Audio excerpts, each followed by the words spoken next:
Welcome to the 79th Cannes Film Festival and the Kering Women in Motion Talks. My name is Angelique Jackson. I'm a senior entertainment writer at Variety, and we are so thrilled to have our guest today, Jordana Brewster. Of course, you are best known for playing Mia in the Fast and Furious franchise. We are now 25 years in, which is kind of remarkable, looking at you. But we celebrated the film here at Cannes just a couple of days ago. What was it like to walk that carpet? How did it compare to what you even imagined that moment would be? There was something it's such a contradiction because you're in Cannes, so it's like the largest red carpet of my life. And yet I felt so comfortable because I had Meadow there, Vin, and Michelle and I were dancing. Like, I think there was just something so joyful and celebratory about it. So it just felt so good. And I think you also, once you're in this career for long enough, you know that you need to relish the peaks because your whole career is like peaks and valleys, so. I've heard you kind of describe the Fast and Furious experience in general, kind of like a roller coaster, because there's now been 11 films, including the spinoff. There's still one more to come. Yes. How has it been kind of being on that ride? Because I'm sure 25 years ago, you couldn't imagine that you would still be on it. No, and also, I don't think many realize that there are giant gaps between the films. So I was so thrilled when, after Too Fast, Too Furious, where I was just like, "Aw, like I'm not in it." And then Tokyo Drift came out, and actually Tokyo Drift was interesting because I just worked with Justin Lin on Annapolis, and so I was so excited he was joining. But then for 4, when I got the call, like I think it was 10 years after the first one, I was so excited to rejoin it because there's nothing like it. There's really nothing like it in terms of global outreach, in terms of our fans and how loyal they are, and they're really fun. Well, let's go back to 1 for a moment because you just sat through it in the theater. When was the last time you'd seen it before then? Sometimes I like to revisit all of them because the chronology is so interesting. I'm like, wait, what happened when? And but it had been a couple of years, and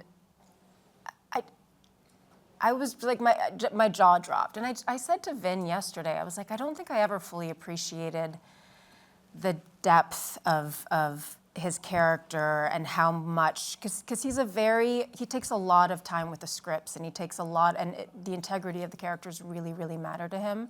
And I was like, dude, now I get it. It does pay off.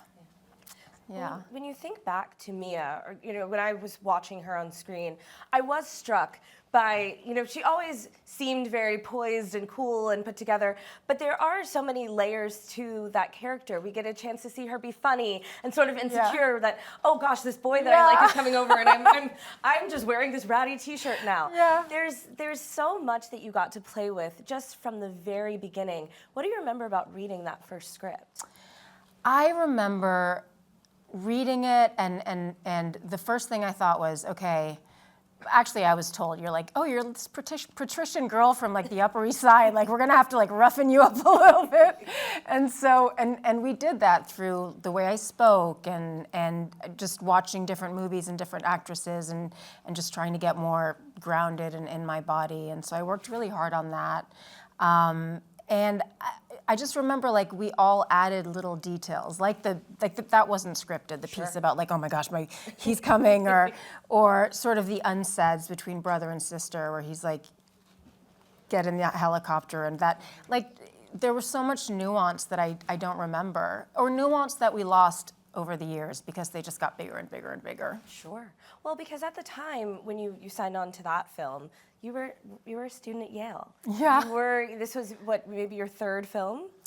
Yes, it was Faculty, Invisible Circus, and then Fast and Furious.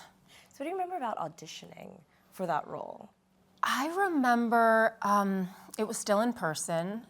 I don't think, or maybe there was a camcorder in the room, but it was for Scott Stuber, Rob Cohen, and back then, auditioning was so exciting because it was like you'd audition 2 or 3 times and then like landing the role was huge. And I remember talking to Rob and his thoughts on it and what he thought we needed to work on, and it was a very collaborative experience. then you show up on set, and it's all of you kind of in this infancy stage of your Yeah. careers. Vin Diesel, the late Paul Walker, Yeah. and Michelle Rodriguez. And to have, these four young actors kind of just starting out, what was the energy early on? I was scared. I was super scared because Michelle has so much bravado. And she was talking about that yesterday. She's like, I can't believe the way I was walking in the movie. Like, why was I walking with like so much, like not pomposity, but like bravado? Mm-hmm. And I remember being a little bit jealous of Michelle in the fact that she really spoke her mind, and I didn't yet do that. And so I was a little bit more of a wallflower observing everybody. And then, Paul was this beautiful, like right off of the skulls, like he was stunning but like his energy was very grounding. So that was always a really nice presence to have. Well, when you look at that idea of, you've known and gotten a chance to grow with others for a couple of decades, what has it been like to watch each other evolve? And how do you feel like you've evolved in that time? I mean, I think 20s and 30s are wasted on women in some ways, because as soon as I turned 40, it was like my, I don't want to say something crass, but I dropped into myself, and I realized, wait, what do I actually want to do? What's important to me as far as my career, and then asking for what you want. I think I sort of straddled the Maxim, FHM, like, you need to look this way and like pose and your exterior matters more than your interior, and just taking that at face value and not challenging it for years. And then all of a sudden there was this massive shift where that's no longer, and I was like, wait, the rules are changing. How do I adapt? What does this mean? But I think having more agency and being very thoughtful and deliberate about what you say yes to and what you say no to. Absolutely. I mean, how did you find that in yourself? When like you said, you kind of get to the point where you're like, I don't have to do things the way other people want me to do them. Yeah. But what did that look like when you make those first like yeses or nos or decide to ask for something different? When it comes up easily, I know it's right. Like, for example, there was an email, because I'm a pleaser. Sure. And so I often say yes. If my agent, manager, anyone asks me something, I'm like, yes, I'll do that movie in Thailand for, but now if it's an immediate no, I just say, guys, this isn't the right thing. Or the last time they wanted me to, auditioning's very difficult now because you've got to light yourself, put yourself on tape, and then if you're a perfectionist, you go through like 30 different takes, and then they're like, the lighting, and I'm like, guys, I'm done. I'm not doing this again. So it does. I feel like when you're a working actor, 80% of it is when you're not on set, but you're still working. But saying no and choosing to, like, I chose to put all my energy into the Bishop audition. Sure. Which meant watching Little Marvin's shows, which meant researching Kat and what I thought she would be like. And then I went in the room and killed it because that's what I focused on. But it required being like, guys, I'm not reading for the other thing this week because I want to be laser focused. And so you just, whether that pisses people off, you just have to be able to trust yourself. Absolutely. I mean, tell me a little bit about Bishop, because yes, you're going to be joining this new Prime Video series, playing a detective. Mm-hmm. What was it about the project, the role, the scripts? I mean, how much did you get to know before you did that audition? Something happened during that process that I've never, ever, ever experienced. I had 2 scripts, and the casting director, Felicia Fasano, got on the phone with me, and she was like, this is what it's going to be like in the room. This is what we're looking for. The show is like Succession meets Sopranos meets Billions. Like, it's so good. But having that insight going into the room really helped me.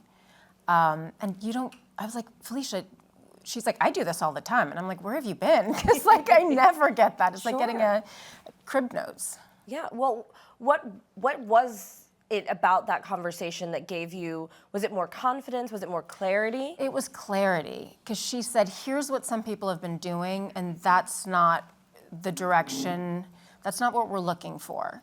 Because I think a lot of the time when you're playing the female, actresses assume, oh, I'm the romantic lead, and therefore I need to play up the chemistry. And they're like, that is not what we want. We want, they are friends who happen to fill in the blank. Sure. It's not, but that's not, we need to work on her strength and her agency and her, she gave me the best description was Kat and Bishop's brains are just like constantly going, and they're kind of too fast for everyone else. And I was like, oh, I love that. And that's something I can play with. Well, that's really interesting that you note that, because yes, there's always kind of that expectation, I think, as a woman going into one of these roles that, okay, well, a big part of it is how I'm going to be perceived by whatever man I'm related to in this scene. But that's something that's always kind of been unique about the Fast and Furious movies, for example, is that the women in these films are not just the girlfriend, they're not just the wife, you're not just the sister, no one's window dressing either.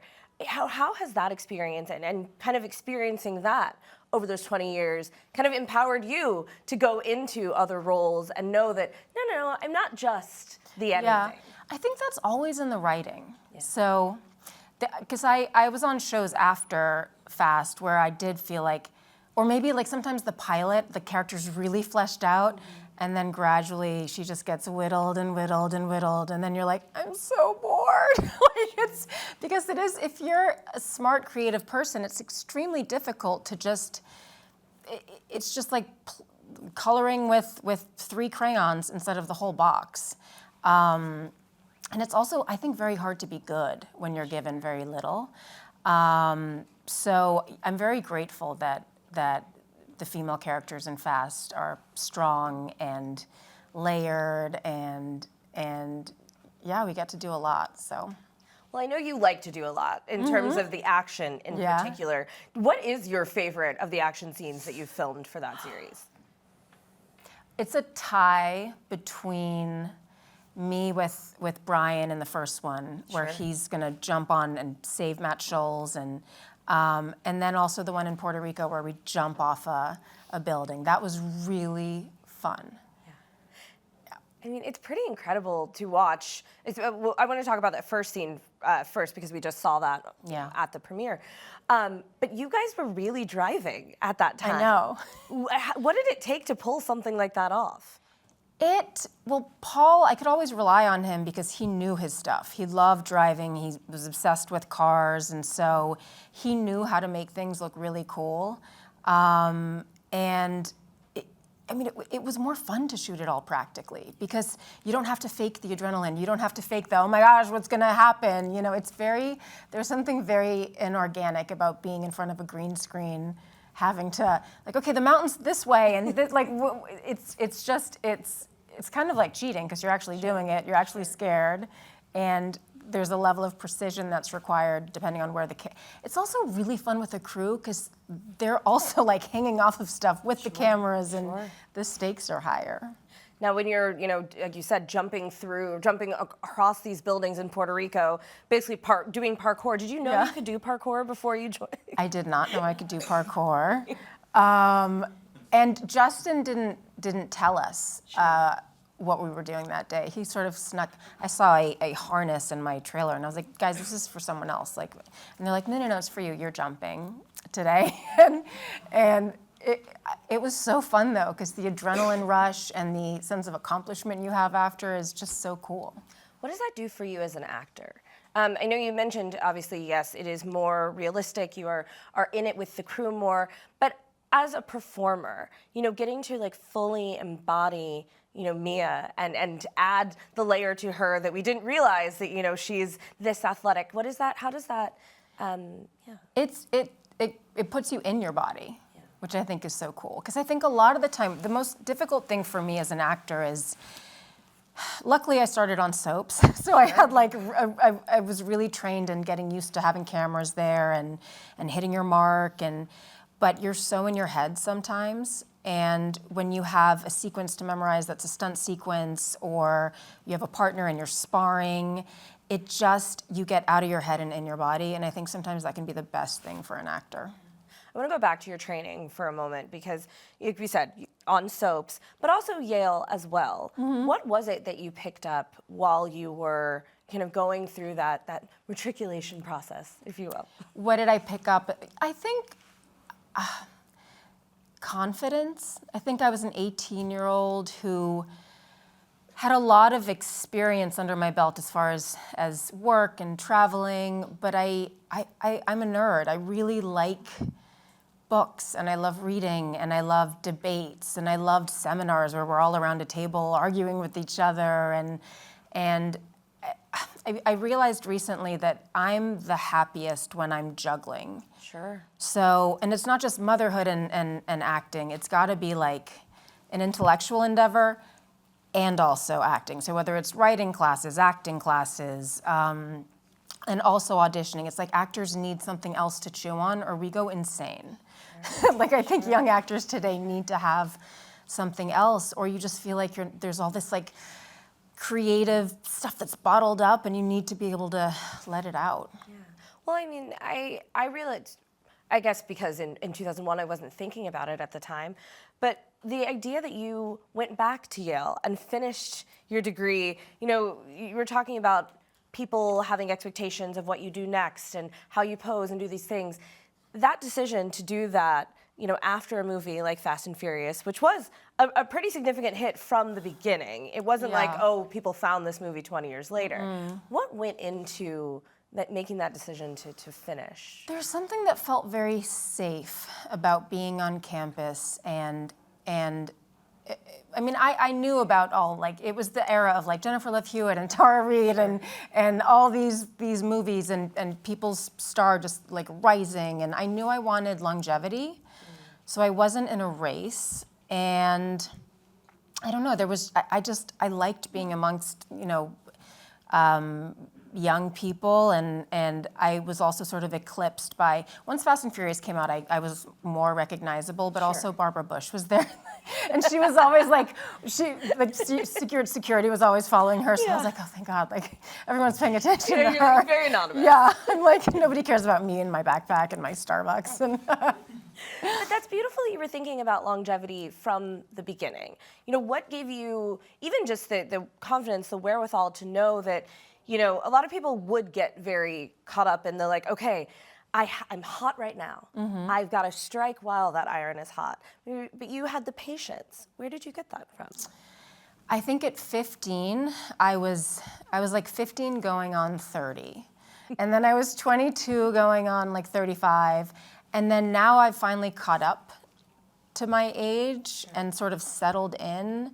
And I somewhere I knew that that's what was going to happen. So I don't think I felt ready in my early 20s to take that on.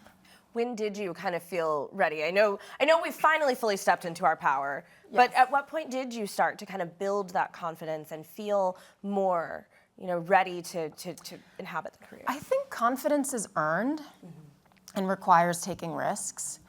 And at 40, the pandemic hit. I got a divorce. I took a huge leap, and other stuff happened that just completely shifted my outlook. And I think it was at 40. Yeah. What was one of those things that you kind of made the decision for at that point? Whether that be career-wise, how you wanted to navigate doing other things? This is embarrassing. But I think when you're in LA and you're faced with billboards at every corner and you're constantly going to, instead of reading the New York Times or LA Times, you're going to Deadline. Sure. And you're like, okay, like what's out there? Or like I'd go on IMDb and check my ranking and freak out. I mean, it's so embarrassing because it's so ego-driven and it's so narcissistic. So part of having a more healthy mentality was getting out of LA. I moved to Santa Barbara. It's much more like neighborhoody and relaxed, and people do all kinds of different things. And so I think that gave me perspective. And it also made me appreciate when I get on a set again or when I'm at a festival, like it's a novelty instead of being this grind, which it shouldn't be. It's true. It is very easy to kind of just get focused on the product and what you're doing next. And that's what everyone's asking you when you go out to dinner or a party or any of those things. But in your case, for the most part, you are kind of always doing something, and there is always something next. Obviously, there will be another Fast and Furious movie. When you look at that trajectory from 25 years ago to now, what is it that you're most proud of about those films? Yesterday, it's always fun to hang out with my castmates, and I love it, but there was this ease and lightness where we were all making fun of each other. and I just realized, like, the woman who does publicity has done publicity for the last 25 years. And there's just this shared history which can't be replaced. And so I'm really proud of that. I'm so proud of Meadow. Like, she's this exquisite woman who is so self-assured and has so much grace. And I'm really, really proud of how she's carrying on Paul's legacy as well. And let's talk about Meadow for a moment. That idea of, yes, she's carrying on Paul's legacy, both just as a person, but also with the Paul Walker Foundation. You've been obviously a big supporter and getting the word out. There's a chance that someone can win the Supra right now. What is it like to see her grow up and to be a part of that, kind of really bringing that family beyond the screen? I feel like she spearheads the Paul Walker Foundation, and she's very into marine biology, as Paul was. And so, again, I'm just really proud, and I love doing, like, we'll do local beach cleanups, because what was so unique about Paul was he didn't do stuff to then take credit. He would do things that were very small, like, oh, there's a couple, and I'm going to buy their engagement ring, and the random acts of kindness and the small acts of kindness sprinkled around is something I try to perpetuate as well, and I know Meadow does. Absolutely. I wanted to ask you a little bit more, not about the movie that's coming or the fact that there are so many, but I did want to ask you about the broadening of the family. There are so many incredible, in particular, female characters that have come into and out of the Fast franchise.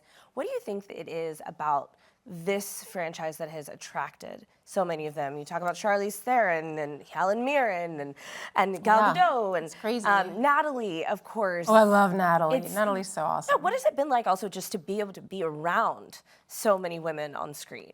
I think, again, because I straddled like the 90s and then early 2000s, I think women were sort of put up against each other, and we were seen as like competition.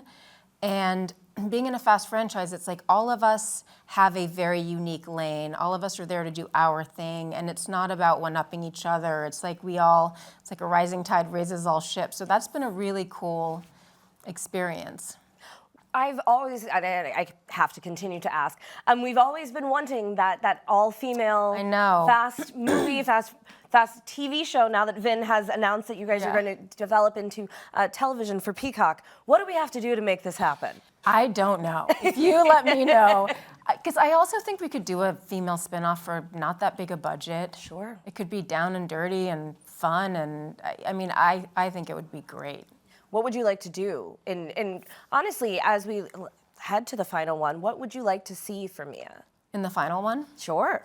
In the final one, I'd like to hark back to the first one, where there's a level of, I think Mia gradually became more and more passive, and that was for many different reasons, but I'd like her to drive her story rather than react to everything that's going on around her. That'd be my biggest wish, so agency. Yeah.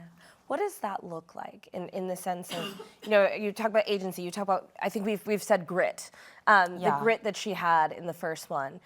What exactly, it needs to be in the writing. So I think in 5, she's pregnant, she's helping them figure out what's next. She's jumping off of buildings. She's leading the guys as they're, is that the one where they're pulling a safe through the streets of Rio? I think it is. It is, indeed. It is. Yes. So I'm navigating all of that. So it's literally being a part of the action and not just standing by. Yeah.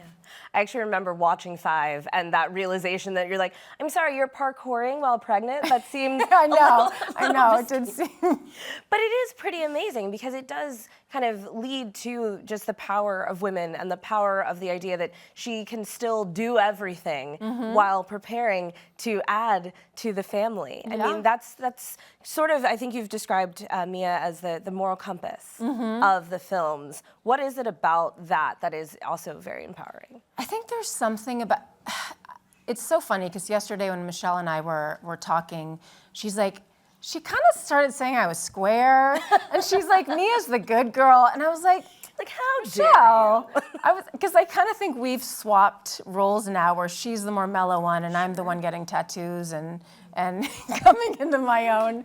But I think it's less about her being the goody-goody and more about her just being solid. Sure.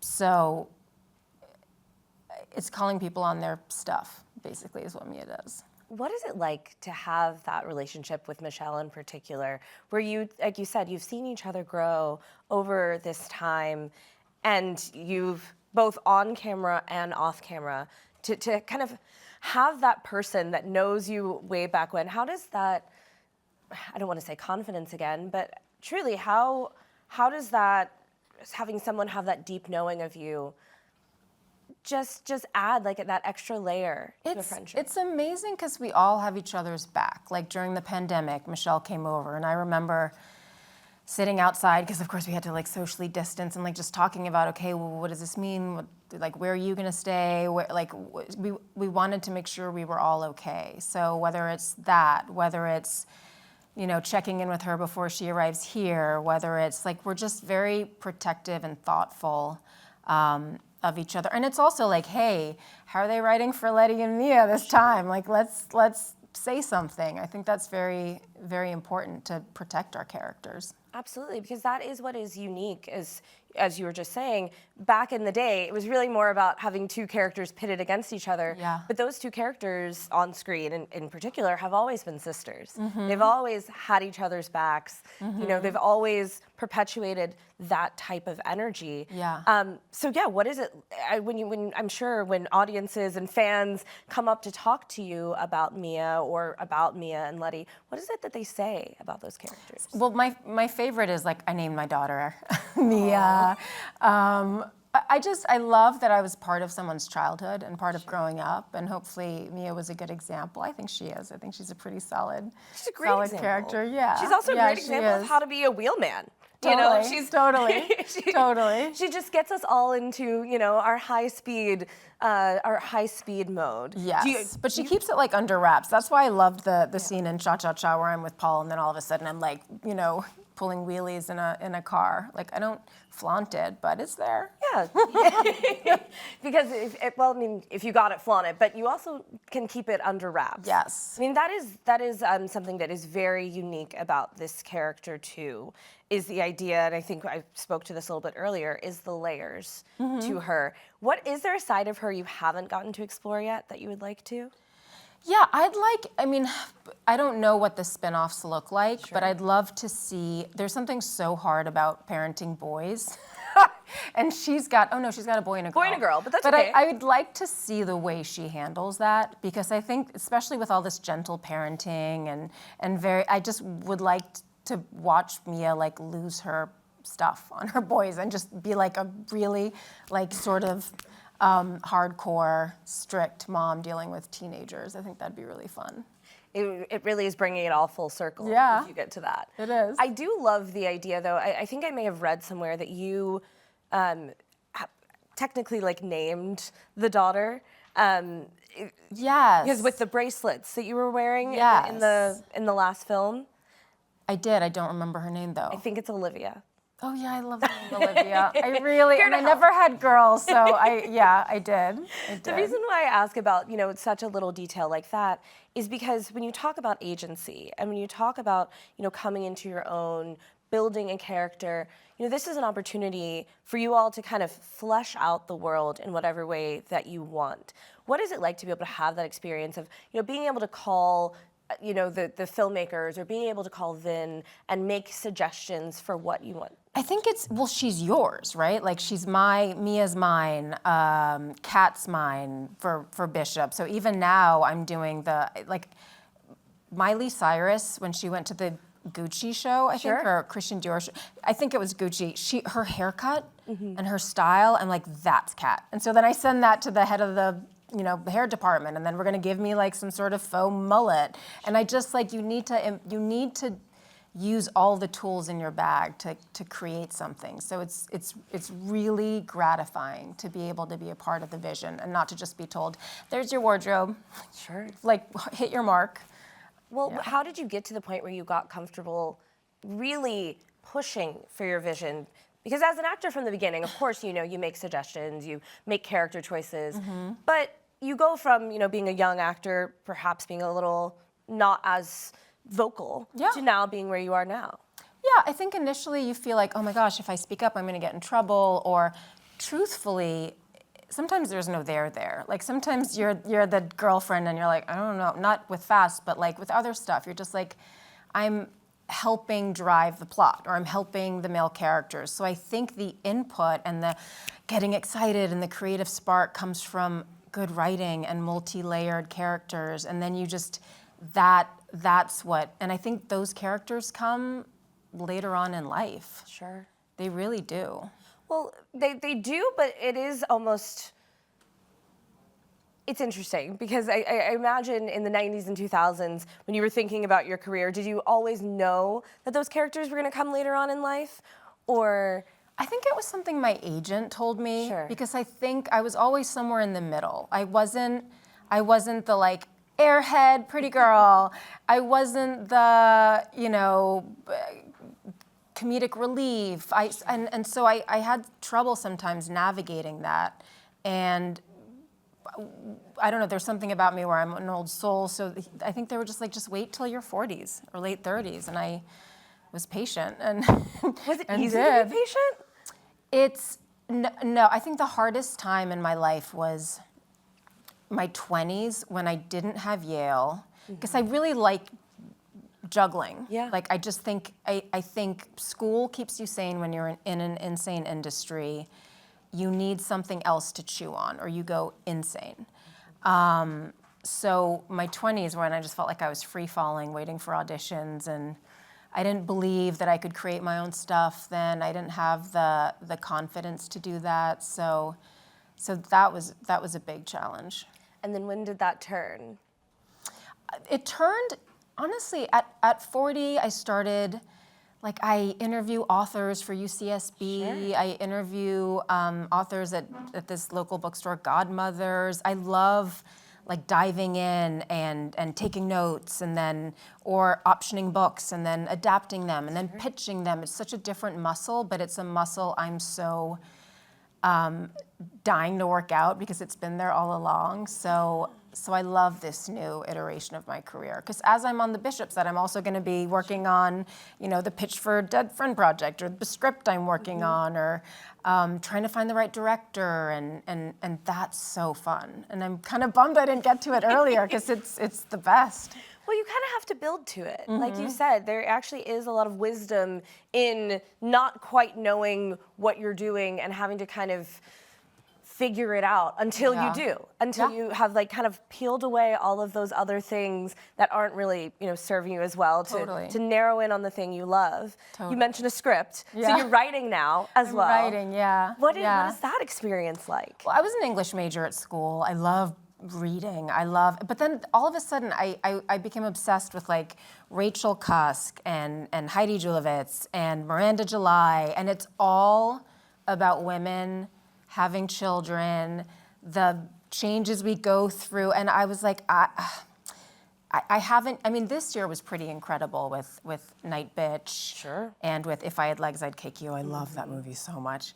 But exploring that darkness that comes in, and I find it very difficult to write in script form because it's super limiting. Like I love just free-flowing essays and articles, and but it's been really fun to train myself to learn the form. Sure. Yeah. What did that look like? Are you just you in front of a final draft? No, it looks like I love these notebooks. This is so nerdy. No, let's get nerdy. Blackwing notebooks. Have you felt Blackwing notebooks? No, I haven't. They're like these. They're these gorgeous notebooks, and I'm a bit ADD, so I've got like 12 different notebooks all over the place, and then I'll just write, and then I'll grab the notebooks and then transfer them onto like Microsoft or something. Sure.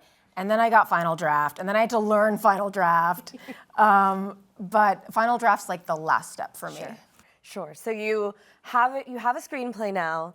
You're starting to kind of go into that process. What is it like to step into those rooms, or have we gotten that far yet? I have, yeah. I've gotten as far as speaking to. I mean, it's set in Brazil, and it's somewhat biographical. So I realized after writing it in English that, it's got to be in Portuguese. So now we're in the translation phase. That'll come next. But yeah, it's really cool to see, because it's one thing to hear someone say like, oh, you know, I'm such a fan, or oh, I loved your performance in, but for some reason when someone says, oh, that hit, or oh, I remembered so much of that period in my life, and that really resonated, and to write something truthful is. And by truthful, I mean like, I think the more specific you get, the more universal, of course, it gets, and the more people respond to it, because, you know, we all have the same themes running through our lives. So that's the biggest compliment to me when it resonates with someone. Of course. Is there a different sense of, like we said, power and also agency in coming in with the idea, you're pitching that to the studios or the producers or the whoever. What is it like to step onto that side of the production process? It's really, I'm still getting used to, because I'm used to the nose with acting, because it's like whatever, they want a different look or whatever they want. So I'm learning these rules, and it's very different. But I would say that pitching and creating a pitch or a document where you're talking about a show is it's empowering, and even if it's a no, it's like, oh, it's okay, we're gonna go to 50 more places. So I think that's a big thing about this career, is you have to be able to just shrug off the nose. I give it 24 hours. I'm pissed for 24 hours, and then like the next day I'm like, okay, let's move on. But it's really unique too, just making that pivot from in front of the camera to behind the camera in this way. Do you want to branch that out into directing as well, or? I have so much respect for Maggie Gyllenhaal and Olivia Wilde, and I think it's incredible that they've been able to do that. I love writing. I do not think I could handle a set, because I'm the actress that like, I'm out there, but then I like go hide in my trailer, and I need, it's just from being an introvert, so I cannot imagine having to manage everyone. My boys are enough. Well, but exactly, and that's sort of the interiority that you need sometimes in writing. So that's what lends itself very well. It's like I'm in a room by myself with my dogs, and then I put it out there. But yeah, I like that interiority. Do you have any people that you show your scripts to? How many people have you let in on this side? I'm actually, I love Frankie Shaw. Frankie Shaw started a show called Smilf, and I think she's brilliant. And again, that voice of femininity and womanhood, not as pure, but like multi-layered. Like that show gets so dark. Pamela Adlon's another woman I think is genius. So I asked Frankie, I was mentored by Frankie for a while, and now I'm working with Molly Rosen, who has the Brooklyn Writers Collective. And sometimes it's a Zoom with like 10 women and you hear their stuff, and sometimes I work with her one-on-one, and it's really fun to bounce ideas off of each other. Well, what is it like to have that mentorship, yes, by specific women, but like you were just saying, when you're in a room, even if it's a Zoom room, of 10 women, getting a chance to share all of your different stories, share all the different layers, how does that even feel different than what you mentioned earlier with the women pitted against each other? How have we grown into that? I think what's so cool about that is like you get the Zoom grid and you see all these people and then you immediately, just because we're human, you make judgments about these people, right? And then, or I'm like, sometimes I low-key Google them. And I'm like, oh, that chick, okay. But, gosh, that revealed too much. But then you hear their pieces and you're like, oh my God. The discrepancy between what I assumed versus what's actually going on. And you steal tricks from them too, like the ability to go really deep or the ability to sometimes thematically we're on the same page and sometimes like it's just all over the place, but it's really fun to hear other people's stories and to sometimes give feedback. And it also speaks to the opportunity, the actual ways in which, or actually, I should ask you this, I shouldn't assume. How have you seen the opportunity for women's stories changing, both in terms of getting us being able to write them, direct them, produce them, but even in the layers of scripts that you receive? Mm-hmm. I mean, I think if there's a script where the woman could be a guy, and there's no there, that's torture. It really is. Like you want characters that are multi-layered. You want, and I mean, Catherine Reitman lives in Santa Barbara, and I love her. I loved her show Working Moms, and she's so hilarious. And sometimes I'll just be like, Catherine, like back in 6 months ago when things were a little slow, I was like, let's just go and create something, Catherine. And I think having a sisterhood and having everyone sort of, I mean, it's almost like having a little think tank where I think finding your people, finding your girls, and whether it happens or not, like even with Angela Robinson, who directed Debs, recently we were like, oh, we had a really cool idea, and then we were gonna do this thing, and then it fell apart, but just having that creative juice flowing, I think leads to other things. Like, I'm a very type A person, but it took me a long time to realize it's not linear. Like sometimes I was thinking about verticals, and then I explored it, and then I was like, no, it's not so much for me. So, but then and then I was deep into writing, and then all of a sudden I get Bishop. So it's like these all build on each other, and it's not like we're gonna get from point A to B to C. Like you just have to be in it. It's true. I mean, this is kind of the most circuitous type of industry and career, but it does, eventually lead somewhere. And that idea of, I would love to just ask about that girl 25 years ago who put herself on tape to start this franchise. What is it that you would tell her about the journey that she had ahead?